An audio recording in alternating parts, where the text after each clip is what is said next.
Hello friends, मेरा नाम है हर्ष ठाकुर। इस वीडियो में हम देखेंगे कि अगर हम सी प्रोग्रामिंग में किसी भी टाइप का प्रोग्राम बनाकर तैयार करते हैं या सिंपली एक हेलो वर्ल्ड का प्रोग्राम बनाकर तैयार करते हैं, तो उस प्रोग्राम में किस किस टाइप की एरर्स आपके सामने आ सकती है। एरर्स क्या होता है फ्रेंड्स? जब हम प्रोग्राम को बनाकर तैयार करते हैं तो हमसे कुछ गलतियां हो जाती है जो कि सी कंपाइलर जस्टिफाई नहीं होता है जिस चीज से। तो हमें क्या करना होता है कि जो सिंटेक्स सी प्रोग्रामिंग ने हमें दे रखा है, हमें उसी सिंटेक्स को फॉलो करना होता है। तो देखिए फ्रेंड्स, एक हमारे पास में प्रोग्राम बना हुआ आ चुका है। इसमें हमारी हेडर फाइल लगी है, मैन मेथड है, क्लियर स्क्रीन है, प्रिंटफ फंक्शन है, गेट से। ये हमारा एकदम बेसिक सा प्रोग्राम है। इस प्रोग्राम में हम यह देखेंगे कि अगर हमने किसी चीज को मिस कर दिया तो किस टाइप की एरर आएगी। तो मैं आप सभी को ये आज क्लियर कर दूंगा कि कौन सी एरर कब आती है।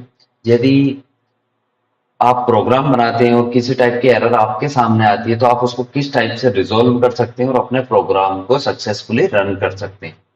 तो चलिए आज की वीडियो को स्टार्ट करते हैं। तो सबसे पहले हम देखने जा रहे हैं फ्रेंड्स, इस प्रोग्राम को रन करके देख लेते हैं कि प्रॉपर वर्क कर रहा है या नहीं।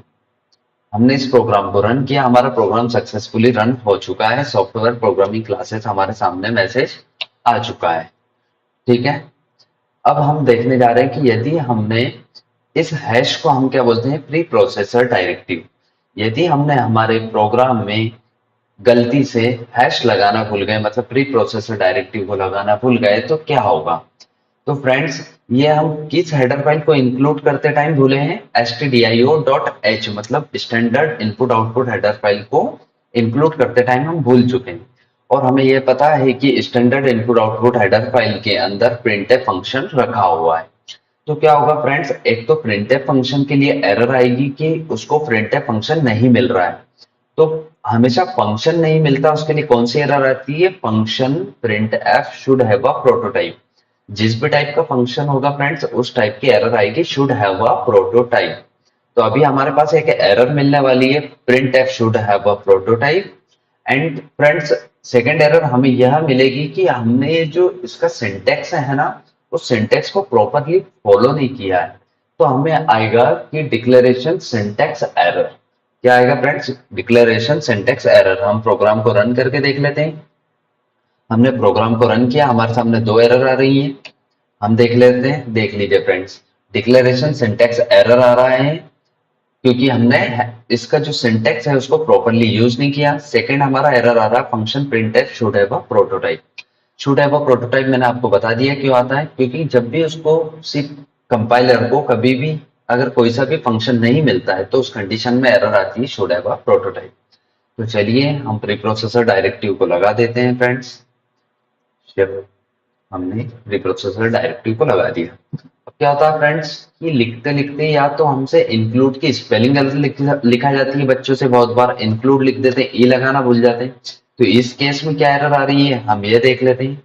कंट्रोल F9 किया, दो एरर आ रही है। देखिए क्या एरर आ रही है, unknown pre processor directive. Unknown pre processor directive का मीनिंग यह होता है फ्रेंड्स कि एक डायरेक्टिव मतलब होता है फोल्डर, और इंक्लूड नाम का एक फोल्डर है जिसके अंदर stdio.h हेडर फाइल रखा हुआ है। लेकिन यदि आप उस फोल्डर का नेम ही प्रॉपर नहीं दे रहे हो तो उसको पता कैसे चलेगा कि इस फोल्डर के अंदर ये फाइल रखा है या नहीं रखा है? तो फ्रेंड्स, ये इंक्लूड कुछ नहीं है, फोल्डर का नाम है जिसे हमें यहाँ पर लिखना होता है, क्योंकि इंक्लूड फोल्डर के अंदर ही हमारी stdio.h, conio.h, graphics.h और भी बहुत सारी हेडर फाइल्स रखी हैं। तो हमें हमेशा ये ध्यान रखना है कि हमें इसका जो नाम है इंक्लूड फोल्डर का डायरेक्टिव का, ये हमें प्रॉपर नाम देना है। और देखिए इसकी वजह से एक एरर और मिला हमें, printf should have a prototype. मतलब क्योंकि stdio.h है ना, वो प्रॉपरली इंक्लूड हो ही नहीं पाया हमारे प्रोग्राम में, तो उसकी वजह से उसको प्रिंटफ फंक्शन भी नहीं मिल रहा है। तो फ्रेंड्स, इस टाइप की गलतियां हमें नहीं करना है। देन अगर हम हेडर फाइल तो लिख रहे हैं या हमने इंक्लूड तो करते हैं लेकिन हेडर फाइल का नाम नहीं लिखा, तो फ्रेंड्स क्या होना चाहिए? तो फिर इस टाइप का एरर आएगा कि bed file name in include directive. Okay, देख लेते हैं। Control F9। देखिए फ्रेंड्स क्या आ चुका है, bed file name format in include directive. मतलब आप जब इंक्लूड तो कर रहे हो लेकिन आप फाइल का नेम नहीं दे रहे हो कि किसको इंक्लूड करना है। तो इसके लिए एरर आ रही है, bed file name format in include directive. और एक वही आ गया printf should have a prototype, क्योंकि उसको मिल नहीं रहा है, आपने हेडर फाइल का यूज नहीं किया है, तो हम अपना हेडर फाइल को यूज कर लेते हैं stdio.h। अब देखिए फ्रेंड्स, stdio.h नहीं मिल रहा था तो दो एरर आ रही थी, एक उस लाइन के लिए आ रही थी फर्स्ट वाली, और एक आ रही थी हमारे printf फंक्शन के लिए, क्योंकि printf फंक्शन हमारा रखा है stdio.h हेडर फाइल के अंदर। और फ्रेंड्स हम डॉट एच क्यों लिखते हैं, क्योंकि ये क्या है, हेडर फाइल है, इसलिए हम डॉट एच लगाते हैं। देन हम देखते हैं नेक्स्ट लाइन में, अगर कोनियो वाली लाइन में हो जाएगा तो आप सोच सकते हैं कि क्या होगा। देखिए stdio.h के लिए दो एरर आई थी, लेकिन conio.h के लिए तीन एरर आई। अब ये मैं आपको बताता हूँ किस लिए आएगी। एक तो इसी लाइन के लिए आएगी, और एक conio.h हेडर फाइल के अंदर हमने पढ़ा है कि क्लियर स्क्रीन जो फंक्शन है ना, ये भी किसके अंदर है, हमारा conio.h हेडर फाइल के अंदर। और एक जो गेट चेंज फंक्शन है, ये भी हमारा कहाँ है, conio.h हेडर फाइल के अंदर। तो फ्रेंड्स एक इस लाइन के लिए एरर आने वाला है, एक क्लियर स्क्रीन के लिए, गेट चेंज के लिए। ठीक है, हम रन करते हैं। बाकी हम पहले इसमें कुछ एरर लाने के लिए कुछ चेंजेस कर देते हैं, हम इंक्लूड की स्पेलिंग ही गलत कर देते हैं, या हम ऐसा करते हैं, इंक्लूड को देख लिया, हम हेडर फाइल का स्पेलिंग चेंज कर देते हैं, कोनियो की जगह हमसे गलती से कोमियो दब गया, एम दब गया, एम प्रेस हुआ था। हम देखते हैं क्या होता है। देखिए तीन एरर आ चुकी है फ्रेंड, यहाँ पर दिखता है हमें एरर्स कितनी आ रही है। हम प्रोग्राम में एरर्स कैसे चेक करते हैं, आप या तो अल्ट F9 दबा के प्रोग्राम को कंपाइल करके चेक कर सकते हैं, या आप डायरेक्ट कंट्रोल F9 प्रेस भी करेंगे तो आपको एरर शो हो जाएगी कंपाइल टाइम पर। हमने एंटर किया, unable to open include file comio.h। अब ये क्या कह रहा है कि ये ओपन नहीं कर पा रहा comio.h हेडर फाइल को, क्योंकि वहां पर है ही नहीं, तो ओपन कैसे करेगा। और ये ओपन नहीं कर पा रहा है, और इसकी वजह से जो conio.h में क्लियर स्क्रीन और गेट सेव फंक्शन था वो भी नहीं उसको मिल पा रहा है। तो उन दोनों के लिए क्या किया friends, should have a prototype. एक चीज हमें तो ध्यान रखना है, आपको अभी फिर से रिपीट कर रहा हूं मैं, कि किसी भी कोई सा भी फंक्शन अगर नहीं मिलता है तो should have a prototype error आता है सी लैंग्वेज। ठीक है, हम हेडर फाइल का नाम सही कर देते हैं conio.h। उसके बाद आते हैं हम फ्रेंड्स नेक्स्ट लाइन में, अगर हमने void main लिखा और अगर हमने void नहीं लिखा है तो क्या होगा। तो आप सभी सोचेंगे कि फिर भी एरर आ जाएगा, क्योंकि एक मेन चीज ये होती है कि किसी भी फंक्शन को जब डिक्लेयर करते हैं तो उसका रिटर्न टाइप स्पेसिफाई करना कंपलसरी होता है। लेकिन टर्बो ने हमें ये फैसिलिटी दी है कि यदि हमने एक उसका रिटर्न टाइप डिक्लेयर नहीं किया है तो क्या करता है टर्बो, बाय डिफॉल्ट एक इंट टाइप का रिटर्न टाइप यहाँ पर लगा देता है। इंट टाइप का मतलब क्या होता है फ्रेंड्स, यहाँ पर इंट लिख देता है वो रिटर्न टाइप की जगह पर। इसको हम आगे बहुत डिटेल में समझने वाले हैं, अभी के लिए इतना समझिए कि अगर हम void नहीं भी लिखेंगे तो हमारा प्रोग्राम क्या होगा, प्रॉपरली रन होगा। तो ठीक है, हम रन करके देख लेते हैं प्रोग्राम को। कंट्रोल F9 प्रेस किया हमने, देखिए फ्रेंड्स प्रोग्राम बिल्कुल रन हो चुका है, कोई दिक्कत नहीं। अब देखते हैं फ्रेंड्स, void लगा देते हैं। अब यदि हमने मेन फंक्शन का नाम ही नहीं दिया, और हमने एक चीज पढ़ी है कि सी प्रोग्राम जब भी रन होता है तो उसका रन होने का स्टार्टिंग पॉइंट होता है हमारा मेन फंक्शन। तो यहाँ से अगर हमने मेन फंक्शन का नाम नहीं दिया, सिर्फ रिटर्न टाइप लिख दिया, तो क्या होगा फ्रेंड्स, एक एरर आएगी कि डिक्लेरेशन टर्मिनेटेड इनकरेक्टली। मतलब जो आप मेन मेथड का डिक्लेरेशन कर रहे हो ना, वो आप सही नहीं कर रहे हो, इनकरेक्ट कर रहे हो। चला के देख लेते हैं, हमने प्रोग्राम को चलाया, एक एरर आ रही है, एरर का नाम है डिक्लेरेशन टर्मिनेटेड इनकरेक्टली। ये एरर्स मैं बता रहा हूँ ना फ्रेंड्स आपको, तो आपको भी कुछ मतलब सभी याद तो नहीं होगी मुझे पता है, लेकिन आपको बहुत सारी जितनी हो सकती है उतनी एरर्स आपको याद रखनी, क्योंकि कोई भी आपसे कुछ भी पूछ सकता है कि मैंने यहाँ पर ये नहीं लिखा है तो बताइए क्या एरर आएगी, तो आपके पास उसका जवाब होना चाहिए। तो मेन फंक्शन को हमें डिक्लेयर करना बहुत जरूरी है, क्योंकि यहीं से हमारा प्रोग्राम क्या होता है, रन होना स्टार्ट होता है, कंपाइल होना। अब देन हमने अगर पैरेंथेसिस नहीं लगाया, इसको हम क्या बोलते हैं, मेन फंक्शन की बॉडी। अगर हमने बॉडी ही नहीं बनाई तो क्या होगा फ्रेंड्स, हमने पढ़ा है कि सी प्रोग्रामिंग में हमें जितना भी कोड करना होता है हमें मेन मेथड की बॉडी में करना होता है, लेकिन हमने बॉडी ही नहीं बनाई। तो एक हिसाब से ये ऐसा नहीं हो गया कि हम उसका सिंटैक्स ही फॉलो नहीं कर रहे हैं। तो फ्रेंड्स सही है, आपको यही एरर मिलेगा अभी कि syntax declaration error, declaration syntax error. देख लेते हैं चलाकर, तीन एरर देखने को मिल रहा है। सबसे मेन हमारा इसमें यही है कि डिक्लेरेशन सिंटैक्स एरर, और ये एक्सपेक्टेड और अनएक्सपेक्टेड ये लिखा है, इसका मीन्स यही है कि आपको यहाँ पर एक बॉडी बनाना है, ये हमने बॉडी बनाना है। ओके फ्रेंड, तो सिंटैक्स हमने फॉलो नहीं किया इसलिए ये आ रहा था। ओके, देन हम ये क्लियर स्क्रीन क्या है, हमारा एक फंक्शन है। मैंने आपको एक चीज बताई थी कि यहाँ पर किसी भी स्टेटमेंट के आगे अगर इस टाइप से ये स्मॉल ब्रैकेट आ जाते हैं, इस टाइप से स्मॉल ब्रैकेट आ जाते हैं, तो क्या होता है, उसको हम फंक्शन कहते हैं। फंक्शन को पहचानने का तरीका ये होता है कि किसी भी चीज के आगे जैसे एक फंक्शन है और हमने ऐसा लगा दिया, इसको हम बोलेंगे कि ये एक फंक्शन। तो क्लियर स्क्रीन भी क्या है फ्रेंड्स, हमारा एक फंक्शन है। तो यदि हमने फंक्शन का यूज तो कर रहे हैं, अब क्लियर स्क्रीन फंक्शन का यूज क्या होता है पहले हम ये देख लेते हैं।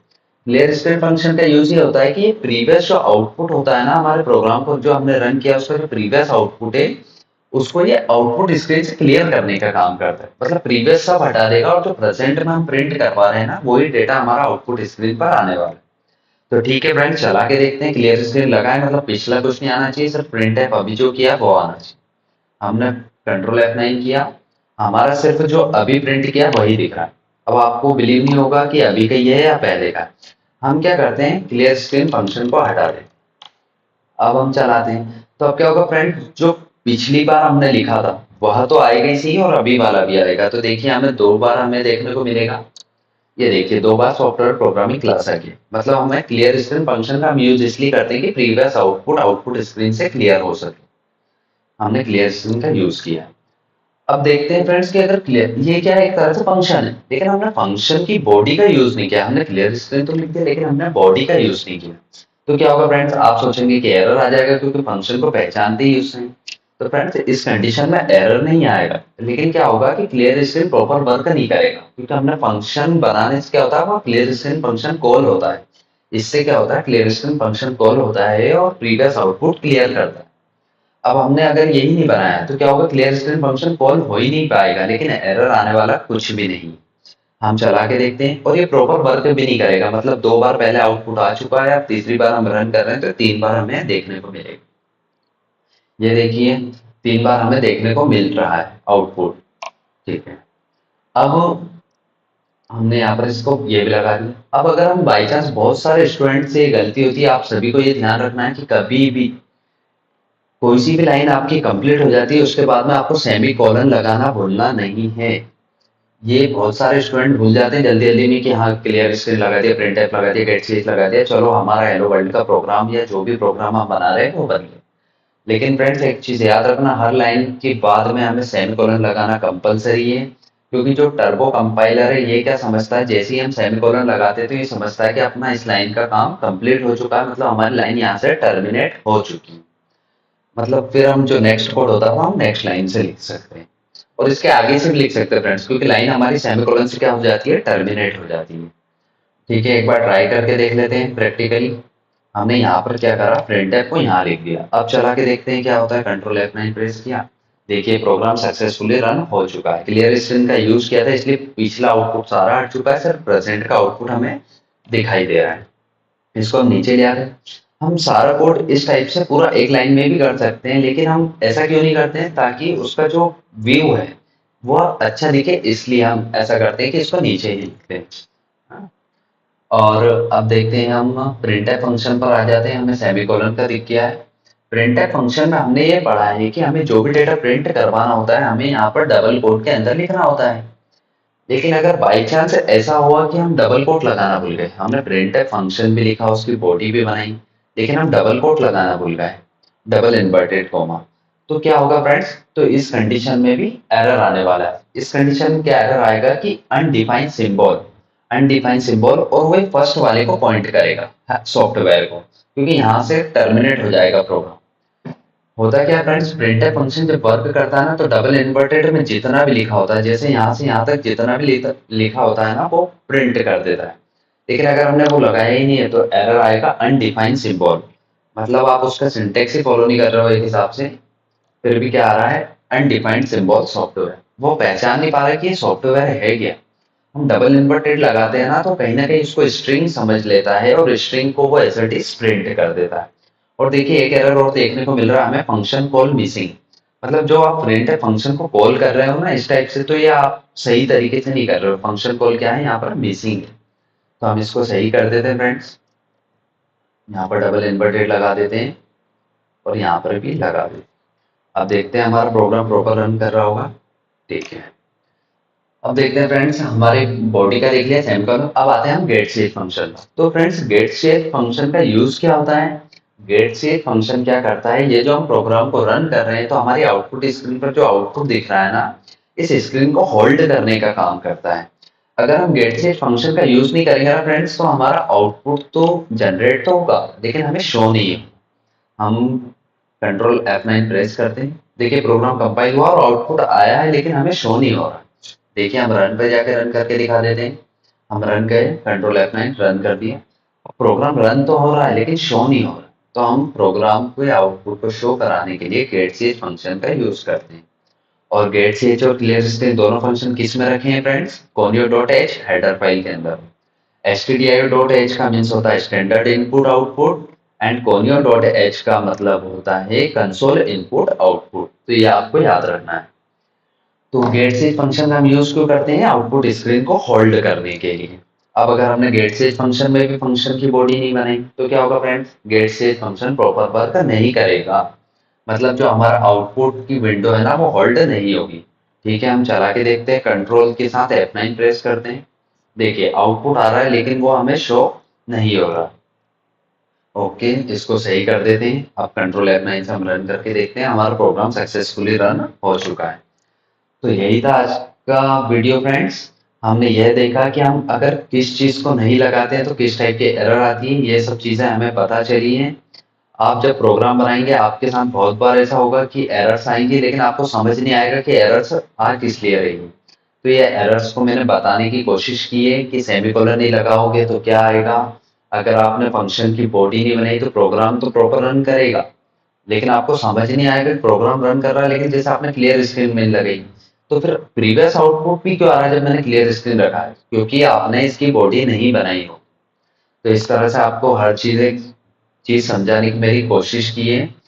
तो अगर आपको वीडियो मेरा अच्छा लगा हो तो मेरे वीडियो को लाइक करिए, चैनल को सब्सक्राइब करिएगा। हम चलिए आज के वीडियो को यहीं पर एंड करते हैं। Thanks for watching my video, please subscribe my channel. और आप इस वीडियो को ज्यादा से ज्यादा अपने फ्रेंड्स में शेयर कर दीजिए फ्रेंड्स, क्योंकि इस टाइप का वीडियो एकदम डीपली में कोई नहीं कि मतलब कोई भी यूट्यूबर नहीं समझाएगा आपको। आप सर्च करके देख लीजिएगा, इतना डीपली कोई नहीं समझाएगा। हम सी प्रोग्रामिंग की वीडियो लेक्चर इसलिए पढ़ रहे हैं, मैं इसलिए वीडियोस बना रहा हूँ क्योंकि इस तरह का कंटेंट आपको कहीं पर भी मिलने वाला नहीं। तो आप ज़्यादा से ज़्यादा मेरी इस वीडियो को शेयर कर दीजिए। And thanks for watching my video.